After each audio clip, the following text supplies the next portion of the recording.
At the end of the Civil War in 1865, black families empowered with their newly found freedom moved south to the coast of Alabama onto vacant, poor-quality farmland.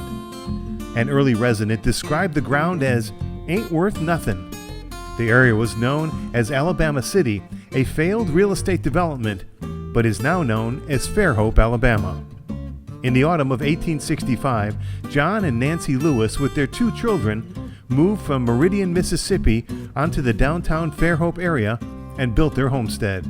They joined families, some already in the area for many years: the Weeks, Wilson, Bonner, and Houston, most moving to the south side of present-day Fairhope. They called this new thriving community Houstonville. Other families soon arrived during those first few years: Fagans, Williams, Mitchell, Henry, McConaughey, Hankins, Allens, and Bonner, building homes, farms, churches, schools, and businesses, and settling down to enjoy a close-knit community focused on social activities and family farming. My family migrated into Fairhope from North Carolina in 1830. My grandfather raised livestock, and he also raised crops, especially sweet potato. And as far as the livestock, that's how they got their meat. And they used most parts of the pig for eating. The group that came here, the single tax colony people, was from Iowa, and they wanted to find a utopia. But black Americans and some whites were here in the 1860s. Because my church, Twin Beach AME Zion Church, started as a brush arbor church in 1867. And this year we celebrated 145 years. And you had a thriving black community. A relative of mine, Nancy Lewis, and if you check Paul Gasson's book, he writes about her in that book. And by right, if they followed the philosophy of Henry George and a utopia, and that's what they were settling Fairhope, then she would have been embraced and asked to come into that organization. But they realized they would not be able to attract Southern whites or Northern whites if they had an African American in the organization. So she was sort of like booted off of the land. Well, my grandfather was from Stockton, Alabama. They were owned by slave owners. And the pictures of the wedding they had for his wife, she was owned by a slave owner in Mississippi. And the Alabama and the Mississippi slave owners got together and had a wedding for them. I have the invitation to the wedding. And my mother was the first of their marriage. Estella Houston, their first child. I was raised on a farm, small farm, and my father was a truck farmer, you call him, on a small timber scale. It wasn't nothing large. And we were raised on the farm, had a sweet life, lovely life. My grandmother was a Houston, and originally they came from Mississippi. And the Houston family here, and the Weekses, my uncle, my grandmother's brother, Angelo Houston, carried vegetables from Mobile to all of Fairhope and all over to Mobile. But in the community, people would help each other. But now, you hardly know the people in the community. It seems like now Twin Beach Road had a lot of nice families.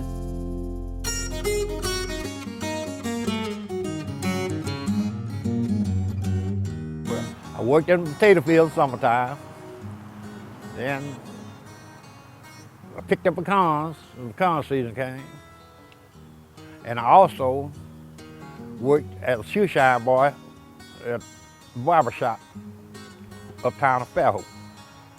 I did that in the evening time when I got out of school and on Saturdays. I had these tractors digging potatoes, and we'd go out there and pick up. They didn't have hampers back then, they had sacks. You had to get out there, you had to drag a sack to fill your sack up. Then, well, they were paying for the like, I guess about $3 a hundred. And you had to really pick up potatoes to make money. Make you $1. A lot of times I went out there, they would let you borrow a little money for lunch. But at the end of the day, they paid you off, they get your money back, and you might go home with $1. I worked in the field. Me and my sister had to help my dad. He plied all this all the way down and planted all kinds of vegetables. And she knew how to hitch up the mule and wagon. I never, in the plow, but I never even tried to. I made out like I didn't know. But she would be fussing at me, you know how to do this. So anyway, she hitched up the plowing, and we did the plowing, and we planted vegetables. And when my mother canned a whole lot, peas, beans, potatoes, whatever. She canned everything that my father grew, and whatever was left over, then my father would call the neighbors and tell them to come over and get what they wanted. And sometimes the neighbors would call and ask my father to send us out to pick them up and, pick up whatever. For them. Yeah, my father says, no, if you want it, you'll come and get it yourself. So, it was basically for family consumption and neighborhood consumption.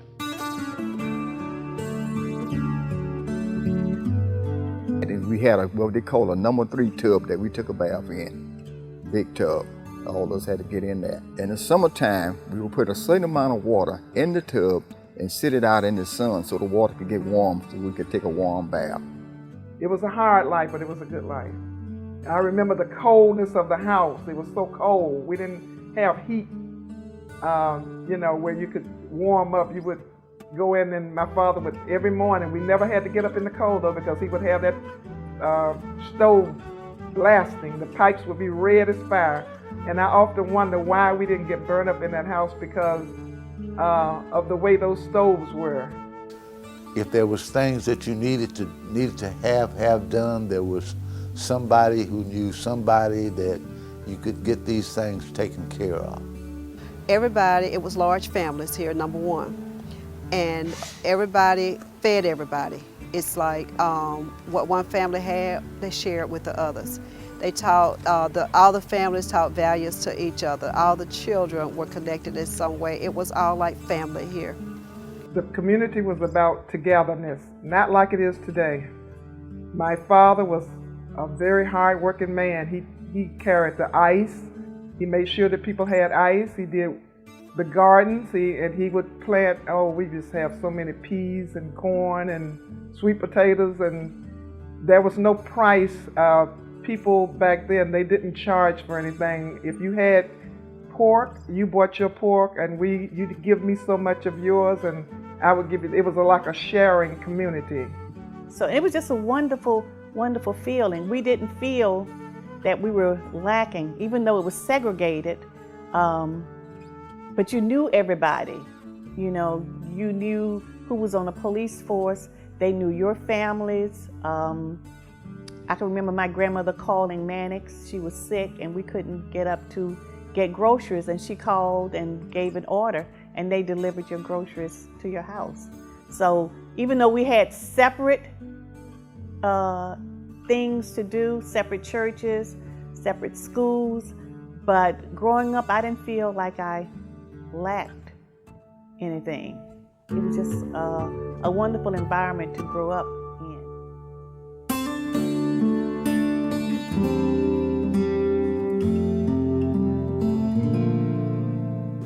Oftentimes, we would ride the bus. There were seats available in the front. No seats were available in the back. However, we still had to go to the back and stand because we weren't allowed to sit in the front of the bus. We would go to Mobile, to the bus station. We would have to go in the back if we wanted to buy something to eat. No, we were not allowed to go to the pier. But the only place we went to swim at was called Mr. Fillmore Denton. Had a beach, and it had a place down on the beach. We would go down there and swim in the summertime. And the people would go, the whites would take bottles and throw them in the water, break glass up to try to keep us from going down and swimming. As a child, different times you would see, just say, at the pool, and you wondered, well, why can't I go there and take part? Because they had, the swings and the better equipment and everything, and more of it. The Better Burger ice cream store, ice cream shop, that we would have to go to the side in order to, get our ice cream. We couldn't go to the front. I would go to places and they would tell me, well, no, you can't go there. You got to go to, I mean, wait a minute. I was one of the first teachers selected to go into a non-segregated school. And while I was there, I didn't go into a classroom right away because the parents weren't quite sure that they wanted a black teacher teaching their children. So I sat in the library for 2 weeks. And finally, it was approved that the black teachers could go into a classroom, so I then had my classroom. Did not go to the public library either. We had a library at our school with some things that we could check out. Could not go to the public beaches. Blacks had Johnson Beach in Pensacola, Florida, and where Bayfront is. I think that was Edgewater. We had two side by side in Daphne, Edgewater and Paradise Beach. So those were our recreational activities during that time. Well, back in those days when you went to buy things like that, you didn't ever who you're buying stuff from, special white lady or something like that. You always laid your money on the counter. You couldn't touch.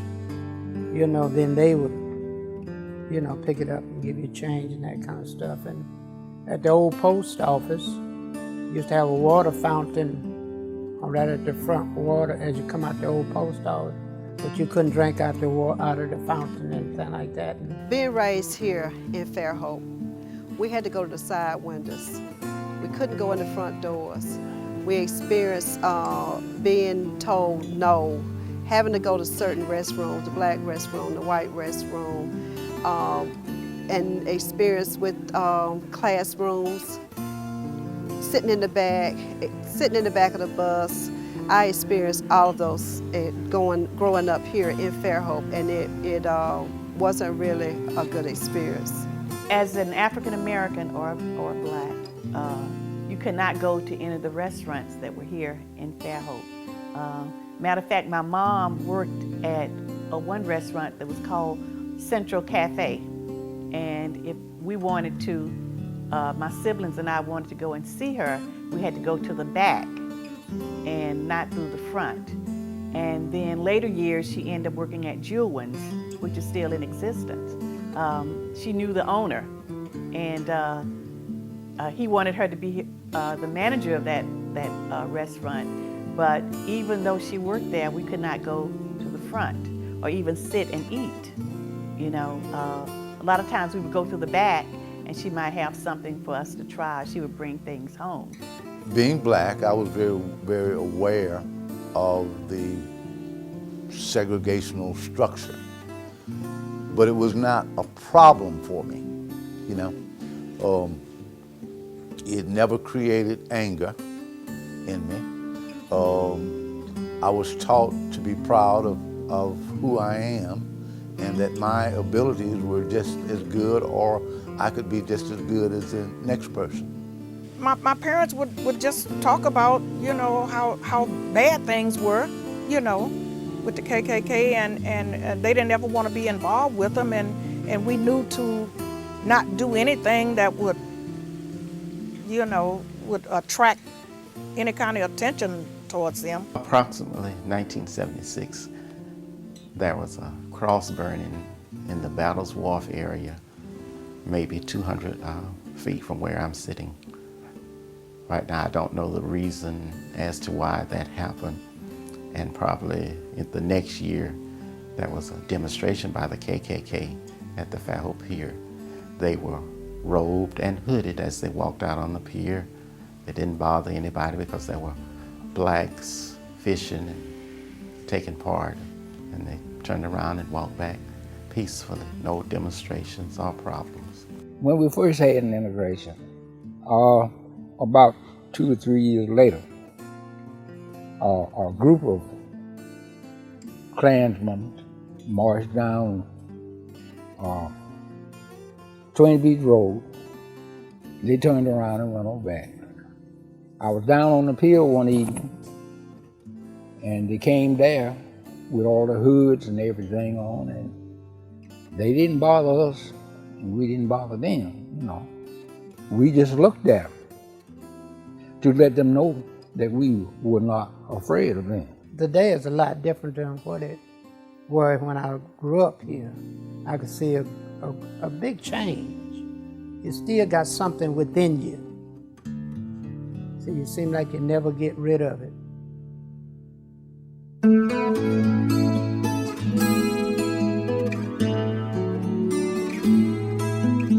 We all went to this Catholic church and we all mixed together then. It wasn't no black or white. We went down on the beach to the church, and then in town they had a Catholic church. I was brought up in Twin Beach Church because at that time we did not go to the white church in St. Lawrence in Fairhope. The faith of the church in the community, you might say that it's the foundation of this community. Our church, Twin Beach, is probably the oldest church in Fairhope, and the other churches started there and just split and grew from Twin Beach. As I was growing up, the name of the church that we attended was Christian Valley Baptist Church. We used to go to Sunday school every Sunday and church. So we would be twice on Sunday at church. Well, the church was the center of the community. We didn't have a lot of places to go. I think the church was the biggest social outlet, yes. I don't remember being involved in anything other than what was going on at the church at that time in my life. Some city league sports or different things like that, but the church was the biggest place that we spent most of our time as kids with activities for us.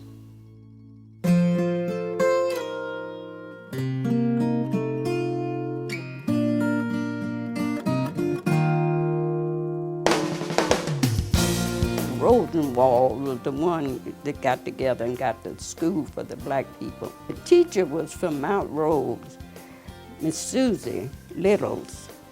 She drove her horse and buggy down from Mount Rose, and she would get in hitch up a horse and wagon and drive through Fairhope on down to where the school was, and it was several rooms. Primer grade was the first one on this end, and then the next class was in the middle, and then the last class was kind of on the end. Anna T. Jean School was wonderful in those years. The thing that I can remember most about it is the instructors at that time. I can recall Miss Hope. And at that period of time, I mean, this was the nucleus of the community. Your education and your caring did not end at the end of the school day. It was a continuous process. The whole community was involved in your rearing. The books that we got was at least 2 to 3 years older, because the white kids had used the books before we did. We consider that as hand-me-down books. We didn't have the books and everything that the white kids had. When we were at Anna T. Jean School, we just had a good time. I mean, you know, school was wonderful. We liked the teachers. The principal was wonderful. You know, school was great. We had a wonderful time. We didn't have any material that was presented by anybody in the school system. The black history that we knew, we introduced that to the children. And we had books of our own, personal books that we could let them see and read. Went to Baldwin County Training School. During that time, we had to go at least 8 miles.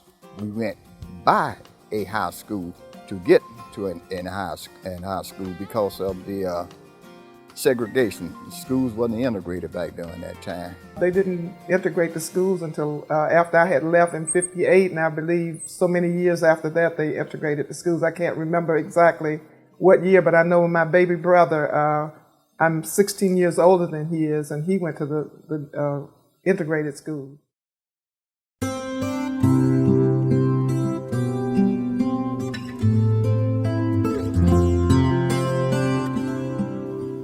The Grand Hotel was about the only place that was doing a kind right here. They had, you know, no big factories or nothing right here in Fairhope. My oldest brother, Edward, lived in Michigan. He went to Michigan, but he worked for Clump's Motor Company in town. He worked on cars, and my dad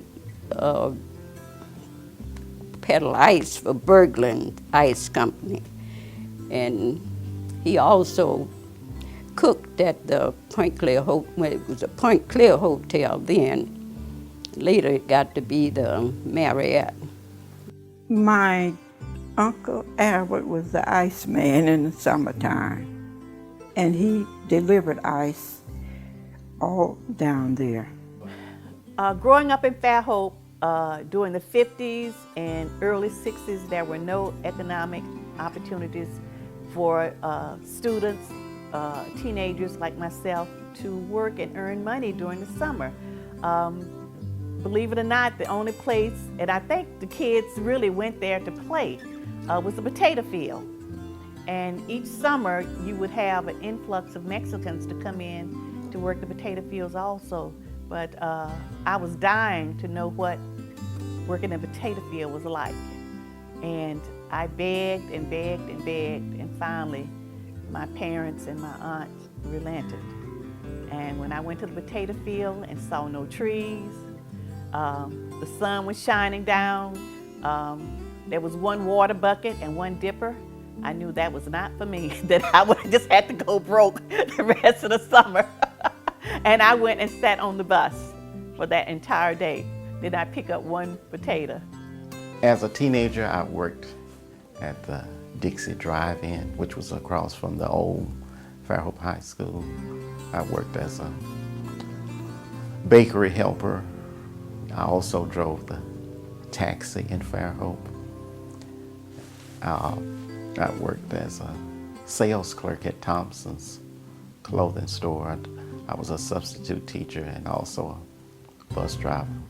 During the time I was also going to attending college. Downtown Fairhope, Bedsoes, they did not have black employees for a while. So, you know, in certain places, you couldn't get jobs, and the bank was slow to hire minority people. There was really nothing for a young person to do here except work in homes, you know, do housework and that sort of thing. Well, I did work at the Thomas Hospital. I worked at Thomas Hospital for, I'm not sure how long it was, but I did work there for a while. I developed x-ray films. In the dark room, they called it. So I developed x-ray films there. Now, this was before we moved in 62. Yeah, at Thomas Hospital, there was, I mean, if you didn't have an education, if you weren't a nurse or a doctor, or you worked as a janitor, or you worked in housekeeping, I mean, there wasn't even assistant nurse care then, you know? But actually, I don't know how I lucked up on being able to develop x-ray films. I think it's because I knew a couple of people there and they suggested, you know, for me to develop those x-ray films.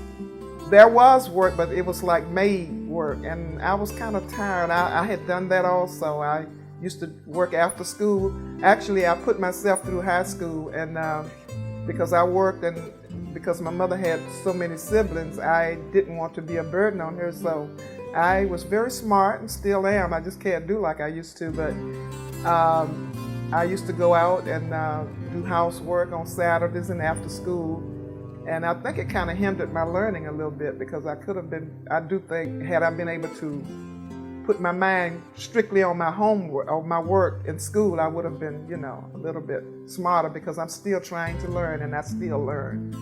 I worked on the beach for our family, the Luces, who were from Mississippi. I had to ride the bus. It was in Mullet Point, and I worked for them quite some time.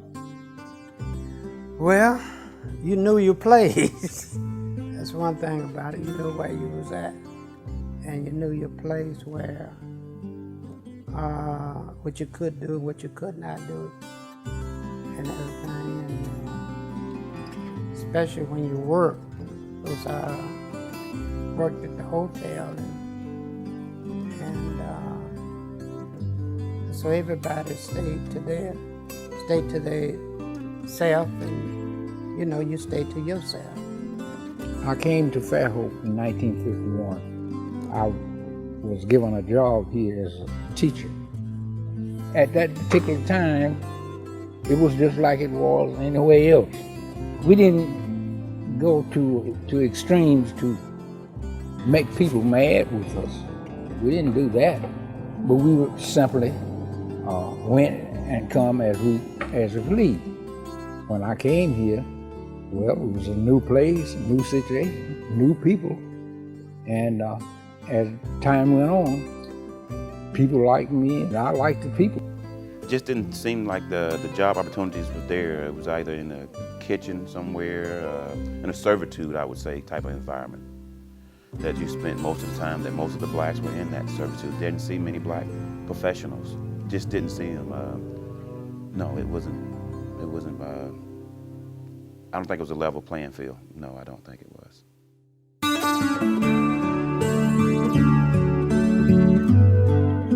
My dad and my mama would take us up there to buy us a new outfit. And if we had to know what size we wore, if you didn't and you wanted to pay for it, you take it home and try it on. But it had to fit. You couldn't bring it back. My dad would get his fruit from Mobile Produce Company. I think down on Wall Street, I think somewhere down there, many years ago. That's where he got all of his fruit from.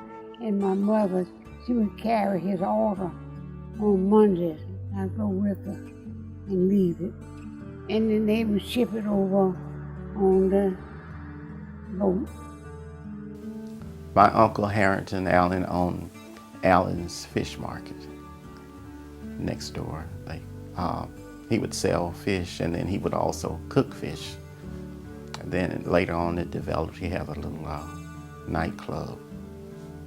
And that got active, I could sit on my front porch and see people going in, coming out, dance. Back then, there were a number of stores. We had Bedsoes, the clothing store, and we had Greer's, the grocery store, which is where we shopped all the time, basically every Saturday.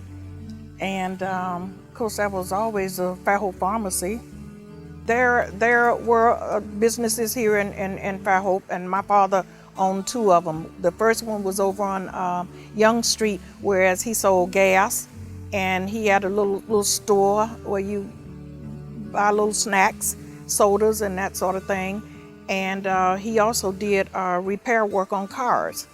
And then from there, he moved over here at the homestead, right in front of the homestead over here. He had his own another business, whereas he did work on cars, and he had a little store, sold goodies and that sort of thing, and gas. As far as black businesses are concerned, we had about 3 or 4 up on Young Street, and on Twin Beach Road here, there were 3 places that you could go and get good sandwiches, and the other stores had just good snacks and all that stuff you had to do.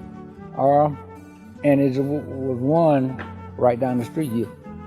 He sold barbecue, and he was Hankins, I believe his name was, but he had a little brick building down there, and he had Hankins was their name, We mixed. We really did mix back during that time. Just like I said, you didn't only have the Starlight Club up in there. You had the first black taxi cab, which was Philip Mitchell. You had the first black laundromat, which was Philip Mitchell. You had Young Street Cafe with Miss Mary Mitchell. You had Miss Florbell with a business. You had Cousin Mabel, who had a grocery store. You had Mrs. Frances Vary, who had a beauty salon right on the corner of Miller Street and Young Street. Miss Ella Robinson, Miss John Robinson, they had a store up on Young Street back during that time. And back you had Mr. Miller, Mr. and Mrs. Doc Tape them. They had a business too up on Young Street. And I can also remember we had a theater, which was in there where Miss Doc Tape them place was before they made it out a club. We had a theater. Where was that located? It was located right there on Young Street, right where Miss Stella. Now it is Mitch Appliance. We had a theater in there. We used to go up there on, I think, like on the weekends, Saturday nights.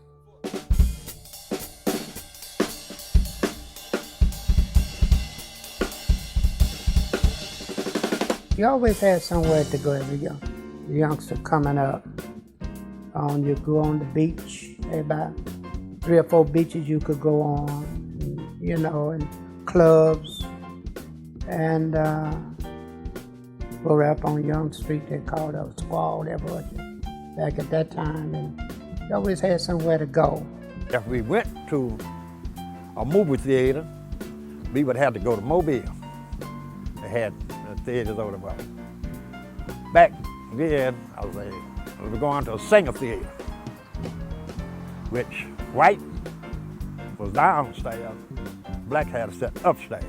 But finally, this bus driver used to drive the Greyhound bus.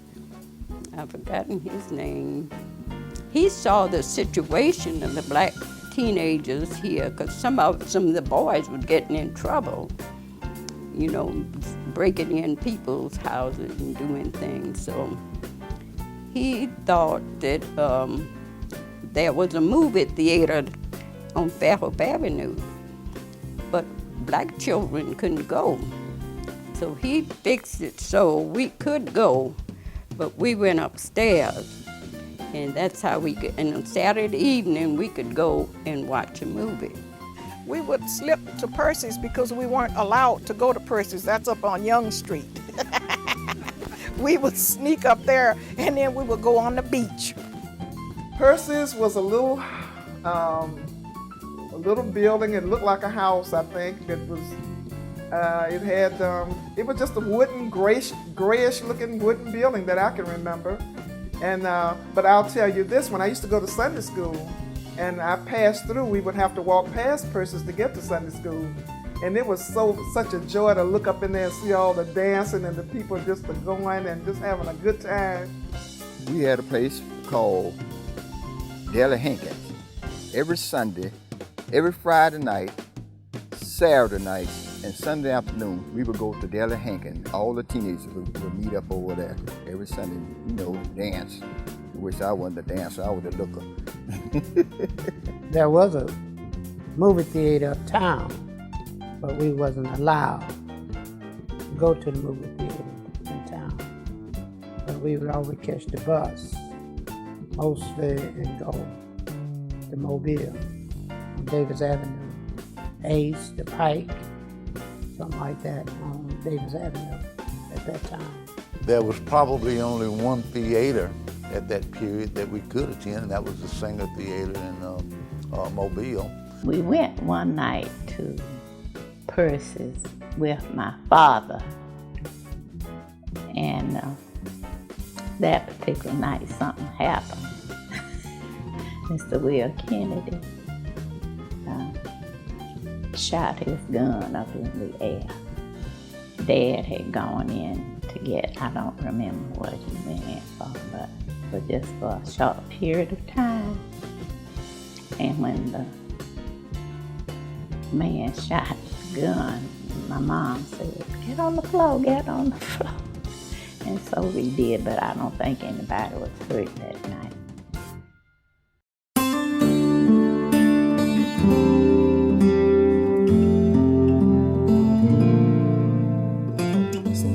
I seen a big change in Fairhope when I came back here, population-wise, and it was where the blacks and the white was more integrated than it was before I left here, because it was all segregated. Things had really changed for us business-wise. There's more business here in this area, shopping centers in this area when we didn't have that when we was growing up. We did integrated school, so we had children of both races, and I found out that a lot of the students, a lot of the parents of the whites looked like they were happy to see us. That surprised me, and we just went on and did the job we were doing already. We didn't cut short anything that we were doing. We didn't speed it up. We did what we had to do. I was given a job to do, and I did that job. There were times when you could see the tension, you could really feel it. And if it was something maybe, when Roots came out, that was always a tension grabber to the kids. Everybody kind of was on pins and needles about what they had watched tonight. It was a week-long series, I believe, and every day you could feel that tension building up because it was race-related, and race was not, there were some outbreaks. There was some. After I came back in '76, it had brought about a great change in Fairhope. And around here, the schools had integrated and everything. And you began to see things begin to change. I was one of the first blacks to attend Fairhope High School in 1968, which was the first year before forced integration. It was a trying experience being the first blacks, because it was only like 4 families really here in Fairhope that sent their children to Fairhope High School. But our parents wanted us to be ready for integration that would come the next year. When I first went to an integrated school, I guess some of the classmates, we were afraid. But after getting there, everything just sort of fell in line. We didn't have much problems with racial tension. So everything went pretty smooth. The blacks and the white was more integrated than it was before I left here, because it was all segregated. I truly enjoyed high school. It was a changing period of time for me. At that period of time, the civil rights movement was really beginning to take shape. As a young person, I was seeing colleges being integrated. I could see history being made in this country. I never will forget that November day when we got the word that John F. Kennedy had been killed in Dallas. In the 80s, you know, I was kind of branching out a little bit, moving a little further, going out into different neighborhoods and towns, and it wasn't quite acceptable. You know, it was done, but it wasn't, you could still know there was a little tension in that people of African-American race were starting to venture out into other neighborhoods and hanging with other kids from different backgrounds.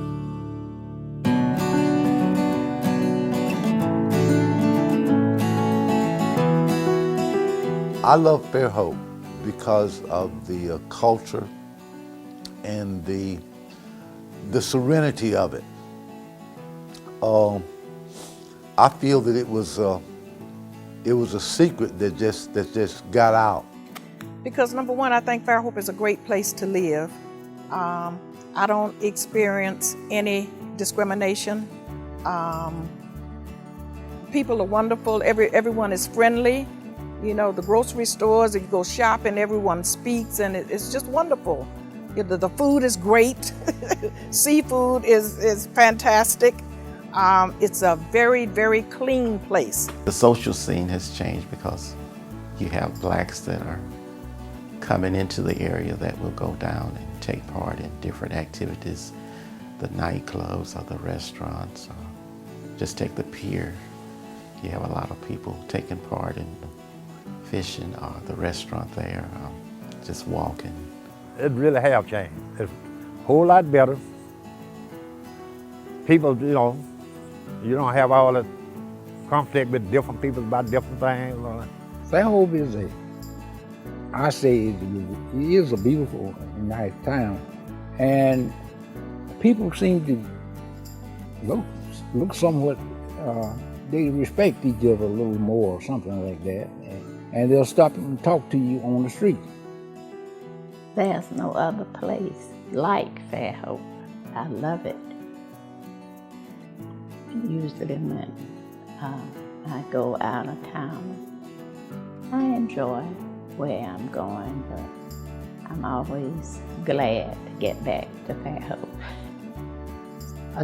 No matter how long I went away and stayed, I always counted Fairhope was home, because this is where we was born and grew up. And I like it here because it's more country-like than what New York was like, Nebraska was like. You want to go to a city, you go to Mobile, you want to go Pensacola and come right back to the country. Today, I think there are a lot more opportunities for African Americans here in Fairhope. There's still some issues, yes, but I think that the field is not totally level, but we're getting up there. We're coming up to that point where, you know, at someday, hopefully in my lifetime, we'll see that it's on a level playing field. And the black community here in Fairhope is a pillar of Fairhope. There was so much history. A lot of Fairhope would not be Fairhope if it wasn't for the black community. There are a lot of things to do to get involved with, and it depends on what your interest is. Fairhope offers that for you, you know. And I just think it's just a wonderful, wonderful city to spend my golden years, so to speak, in. Today, I feel that it has changed greatly. I have grandchildren who are in the public school system. Baldwin County has an excellent school system. It's a legacy here that needs to be embraced again, and the young people here need to know about the struggle and help us to be able to bring the black community back to at least letting people know what the blacks did and what our ancestors did to bring Fairhope to what it is now for the black community. I love Fairhope because regardless of whether you're black, Asian, white, Latino, Hispanic, Mexican, whatever, there's a sense of respect, and people respect your ideas. and you're just treated fairly. And it's just a wonderful place to live. The blacks and whites in Fairhope have always had a pride in their town and gotten along well. The legacy of the black community in Fairhope is one of major contributions in every aspect of Fairhope's successful story. Every business, restaurant, hotel, tourist attraction, and public facility rides on the success made possible by dedicated, hardworking members of our African American community. This worked so well that during integration in the late 60s, there was little activist effort or backlash during the time by either race. Certainly, there is a way to go yet in equal opportunity, but respect of peers across racial lines is apparent, with lots of common ground to enjoy life and our beautiful Fairhope.